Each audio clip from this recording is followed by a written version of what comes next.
In our next section, we're going to talk about congruent segments. And that word congruent means that our two segments are equal in length. Our symbol for congruence looks like this. It's an equal sign, the little squiggly line on top. That means congruent. So if we look at an example, here we have point A and B on a segment and C and D on a segment. They are lined up so we can see that those two segments are the same length. Now we can't just tell by looking, we have to know that they are congruent by either the example telling us they are, or these symbols on our line. Since these lines both have two tick marks on them, that means they are the same length.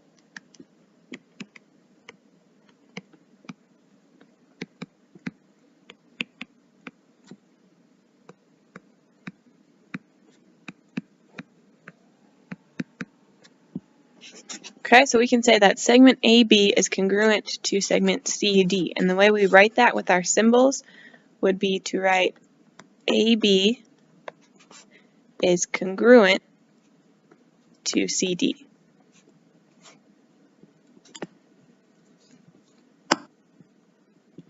Okay, so that is congruence. Next, let's talk about the midpoint. So the midpoint is what you might guess. It is the middle of our segment. It is the point that divides the segment into two congruent segments. So if I put two tick marks, one on each side here, those tick marks tell me that those two segments are the same. And that means that M is our midpoint. So since M is in the middle, that means that AM is congruent to MB. Remember, I'm putting these lines above on top to show that AM is a segment and MB is a segment. When I write this information with my symbols, I want to be able to know everything about my picture without looking at it. So I should know AM is a segment and MB is a segment.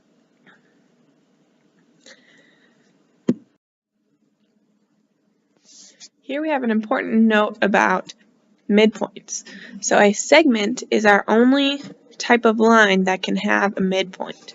If we have a line with arrows on it or a ray, these cannot have midpoints because we don't know where exactly the middle of that line is. That line goes on forever in either direction, so there's not really a midpoint. In a ray, it ends right here, but it goes on forever in the other direction, so there's no midpoint on a ray either. Only a segment has a midpoint. Okay, our next piece of information, we have a bisector. A bisector of a segment is any line, segment, or ray that passes through the midpoint of the segment. So if we were to draw an example down here, if we have segment AB,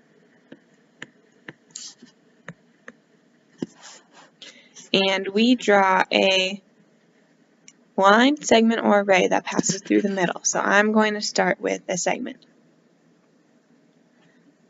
I call this segment MP.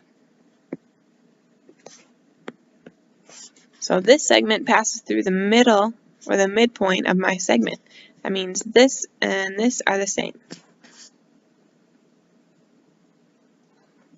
So I could say that here PM is a bisector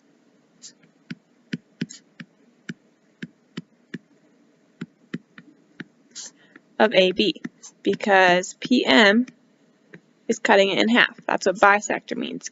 It's cutting my segment in half. I could also draw a line. So if I had a line like this going this direction and label it line L, line L, even though it's not going up and down, it can go any direction. It's cutting AB through the middle. So line L would also be a bisector. So I'm just going to tag that on over here. Line L and PM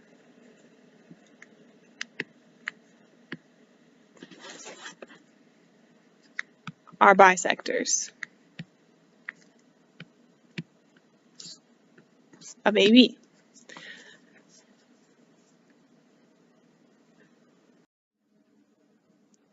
Let's look at this example of bisectors and midpoints. So here it has all of our labeled information, and it gives us a list of measurements. So the first thing I'm going to do when I'm given those measurements is label my information on my picture. So it says that AB is 2. So I'm going to label that on here. AB is 2. BM is 2. So from here to the middle is 2. CM is 4.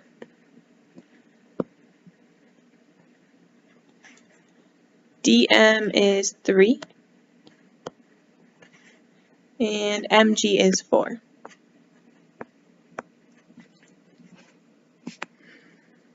So now that I have all that labeled, I'm going to look at my questions.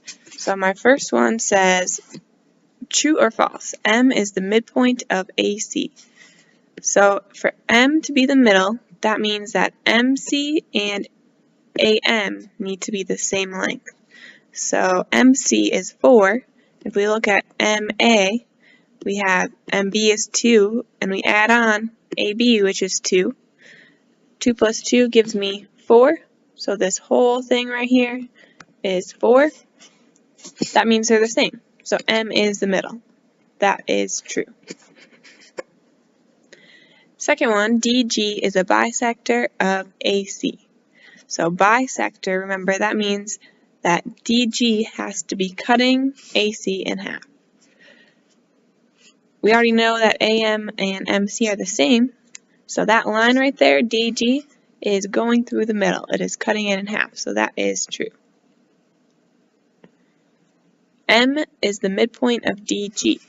So if we look at DG here, on this side of DG, at DM, we have 3. And on our other side of our midpoint, MG, is 4. Those are different lengths. So that means M is not in the middle of that line. So that one is false. AB is equal to BM. We have AB is 2 and BM is 2. So that is true. BM is equal to MC. BM is 2 and MC is 4, so that is false.